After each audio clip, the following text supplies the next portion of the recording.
paixão de nosso Senhor Jesus Cristo, segundo João. Naquele tempo, Jesus saiu com os discípulos para o outro lado da torrente do Cédron. Havia aí um jardim, onde ele entrou com os discípulos.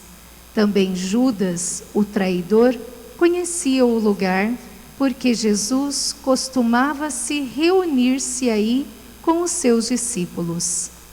Judas levou consigo um destacamento de soldados e alguns guardas dos sumos sacerdotes e fariseus, e chegou ali com lanternas, tochas e armas. Então, Jesus, consciente de tudo o que ia acontecer, saiu ao encontro deles e disse: A quem procurais? Responderam. A Jesus, o Nazareno. Ele disse: Sou eu. Judas, o traidor, estava junto com eles. Quando Jesus disse: Sou eu, eles recuaram e caíram por terra. De novo lhes perguntou: A quem procurais? Eles responderam. A Jesus, o Nazareno. Jesus respondeu: Já vos disse que sou eu. Se é a mim que procurais, então deixai que estes se retirem. Assim se realizava a palavra que Jesus tinha dito: Não perdi nenhum daqueles que me confiaste. Simão Pedro, que trazia uma espada consigo, puxou dela e feriu o servo do sumo sacerdote, cortando-lhe a orelha direita. O nome do servo era Malco. Então Jesus disse a Pedro: Guarda a tua espada na bainha. Não vou beber o cálice que o Pai me deu. Então os soldados, o comandante e os guardas dos judeus prenderam Jesus e o amarraram. Conduziam-no primeiro a Anás, que era o sogro de Caifás, o sumo sacerdote naquele ano. Foi Caifás que deu aos judeus o conselho: é preferível que um só morra pelo povo. Simão Pedro e um outro discípulo seguiam Jesus. Esse discípulo era conhecido do sumo sacerdote e entrou com Jesus no pátio do sumo sacerdote. Pedro ficou fora, perto da porta. Então, o outro discípulo, que era conhecido do sumo sacerdote, saiu, conversou com a encarregada da porta e levou Pedro para dentro. A criada que guardava a porta disse a Pedro: Não pertence também tu aos discípulos desse homem? Ele respondeu: Não. Os empregados e os guardas fizeram uma fogueira e estavam se aquecendo, pois fazia frio. Pedro ficou com eles, aquecendo-se.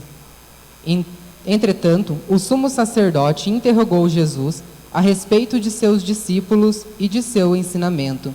Jesus lhes respondeu: Eu falei às claras ao mundo. Ensinei sempre na sinagoga e no templo, onde todos os judeus se reúnem.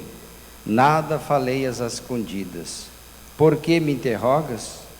Pergunta aos que ouviram o que eu falei. Eles sabem o que eu disse. Quando Jesus falou isso, um de seus guardas que ali estava deu-lhe uma bofetada, dizendo: É assim que respondes ao sumo sacerdote? Respondeu-lhe Jesus: Se respondi mal, mostra em que. Mas se falei bem, por que me bates? Então Anás enviou Jesus amarrado para Caifás, o sumo sacerdote. Simão Pedro continuava lá, em pé, aquecendo-se. Disseram-lhe: Não és tu também um dos discípulos dele? Pedro negou. Não. Então, um dos empregados do sumo sacerdote, parente daquele a quem Pedro tinha cortado a orelha, disse: Será que não te vi no jardim com ele? Novamente, Pedro negou. E na mesma hora, o galo cantou. De Caifás, levaram Jesus ao palácio do governador. Era de manhã cedo. Eles mesmos não entraram no palácio, para não ficarem impuros e poderem comer a Páscoa. Então Pilatos saiu ao encontro deles e disse: Que acusação apresentais contra este homem? Eles responderam: Se não fosse malfeitor, não o teríamos entregue a ti. Pilatos disse: Tomai-o vós mesmos e julgai-o de acordo com a vossa lei. Os judeus lhe responderam: Nós não podemos condenar ninguém à morte. Assim se realizava o que Jesus tinha dito, significando de que morte havia de morrer. Então Pilatos entrou de novo no palácio, chamou Jesus e perguntou-lhe: Tu és o rei dos judeus? Jesus respondeu: Estás dizendo isto por ti mesmo, os outros te disseram isto de mim? Pilatos falou: Por acaso eu sou judeu? O teu povo e os sumos sacerdotes te entregaram a mim. Que fizeste? Jesus respondeu: O meu reino não é desse mundo. Se o meu reino fosse desse mundo, os meus guardas teriam lutado para que eu não fosse entregue aos judeus. Mas o meu reino não é daqui. Pilatos disse a Jesus. Então tu és rei? Jesus respondeu: Tu o dizes, eu sou rei. Eu nasci e vim ao mundo para isto, para dar testemunho da verdade.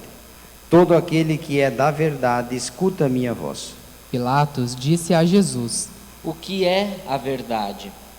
Ao dizer isto, Pilatos saiu ao encontro dos judeus e disse-lhes: Eu não encontro nenhuma culpa nele, mas existe entre vós um costume, que pela Páscoa eu vos solte um preso. Quereis que eu vos solte o rei dos judeus? Então começaram a gritar de novo.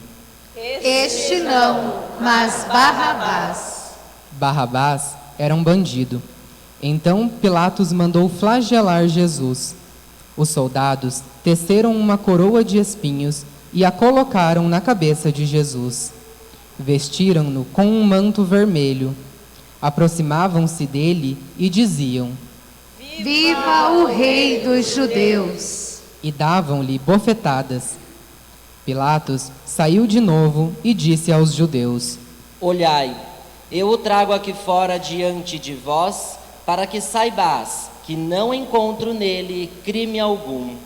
Então Jesus veio para fora, trazendo a coroa de espinhos e o manto vermelho. Pilatos disse: Eis o homem. Quando viram Jesus, os sumos sacerdotes e os guardas começaram a gritar. Crucifica-o! Crucifica-o! Pilatos respondeu: Levai-o vós mesmos para o crucificar, pois eu não encontro nele crime algum. Os judeus responderam: Nós temos uma lei, e segundo essa lei, ele deve morrer, porque se fez filho de Deus. Ao ouvir estas palavras, Pilatos ficou com mais medo ainda. Entrou outra vez no palácio e perguntou a Jesus: De onde és tu? Jesus ficou calado. Então Pilatos disse: Não me respondes? Não sabes que tenho autoridade para te soltar e autoridade para te crucificar? Jesus respondeu: Tu não terias autoridade alguma sobre mim, se ela não te fosse dada do alto. Quem me entregou a ti, portanto, tem culpa maior. Por causa disto, Pilatos procurava soltar Jesus, mas os judeus gritavam: Se soltas esse homem, não és amigo de César. Todo aquele que se faz rei declara-se contra César. Ouvindo estas palavras, Pilatos levou Jesus para fora e sentou-se no tribunal, no lugar chamado Pavimento, em hebraico, Gábata. Era o dia da preparação da Páscoa, por volta do meio-dia. Pilatos disse aos judeus: Eis o vosso rei. Eles, porém, gritavam. Fora! Fora! Crucifica-o! Pilatos disse: Hei de crucificar o vosso rei? Os sumos sacerdotes responderam: Não temos outro rei senão a César. Então Pilatos entregou Jesus para ser crucificado, e eles o levaram. Jesus tomou a cruz sobre si e saiu para um lugar chamado Calvário, em hebraico, Gólgota. Ali o crucificaram com outros dois, um de cada lado, e Jesus no meio. Pilatos mandou ainda escrever um letreiro e colocá-lo na cruz. Nele estava escrito: Jesus Nazareno, o Rei dos Judeus. Muitos judeus puderam ver o letreiro, porque o lugar em que Jesus foi crucificado ficava perto da cidade. O letreiro estava escrito em hebraico, latim e grego. Então, os sumos sacerdotes dos judeus disseram a Pilatos: Não escrevas o rei dos judeus, mas sim o que ele disse. Eu sou o rei dos judeus. Pilatos respondeu: O que escrevi está escrito. Depois que crucificaram Jesus, os soldados repartiram a sua roupa em 4 partes, uma parte para cada soldado. Quanto à túnica, esta era tecida sem costura, uma peça única de alto a baixo. Disseram então entre si: Não vamos dividir a túnica. Tiremos a sorte para ver de quem será. Assim se cumpria a escritura que diz: Repartiram entre si as minhas vestes e lançaram sobre a minha túnica. Assim procederam os soldados. Perto da cruz de Jesus estavam de pé a sua mãe, a irmã de sua mãe, Maria de Cleofas e Maria Madalena. Jesus, ao ver sua mãe ao lado dela, o discípulo que amava, disse à mãe: Mulher, este é teu filho. Depois disse ao discípulo: Esta é tua mãe. Desta hora em diante, o discípulo a acolheu consigo. Depois disso, Jesus, sabendo que tudo estava consumado, e para que a escritura se cumprisse até o fim, disse: Tenho sede. Havia ali uma jarra cheia de vinagre. Amarraram numa vara uma esponja embebida de vinagre e levaram-na à boca de Jesus. Ele tomou o vinagre e disse: Tudo está consumado. E, inclinando a cabeça, entregou o Espírito.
Era o dia da preparação para a Páscoa. Os judeus queriam evitar que os corpos ficassem na cruz durante o sábado, porque aquele sábado era o dia de festa solene. Então, pediram para Pilatos que mandasse quebrar as pernas aos crucificados e os tirasse da cruz. Os soldados foram e quebraram as pernas de um e depois do outro que foram crucificados com Jesus. Ao se aproximarem de Jesus e vendo que já estava morto, não lhe quebraram as pernas, mas um soldado abriu-lhe o lado com uma lança, e logo saiu sangue e água. Aquele que viu dá testemunho, e seu testemunho é verdadeiro, e ele sabe que fala a verdade, para que vós também acrediteis. Isso aconteceu para que se cumprisse a escritura que diz: Não quebrarão nenhum de seus ossos. E outra escritura que ainda diz: Olharão para aquele que transpassaram. Depois disso, José de Arimateia, que era discípulo de Jesus, mas às escondidas por medo dos judeus, pediu a Pilatos para tirar o corpo de Jesus. Pilatos consentiu. Então José veio tirar o corpo de Jesus. Chegou também Nicodemos, o mesmo que antes tinha ido de noite encontrar-se com Jesus. Levou uns 30 quilos de perfume feito de mirra e aloés. Então tomaram o corpo de Jesus e envolveram-no com os aromas em faixas de linho, como os judeus costumavam sepultar. No lugar onde Jesus foi crucificado, havia um jardim, e no jardim um túmulo novo, onde ainda ninguém havia sido sepultado. Por causa da preparação para a Páscoa, e como o túmulo estava perto, foi ali que colocaram Jesus. Palavra da salvação. Glória a vós, Senhor.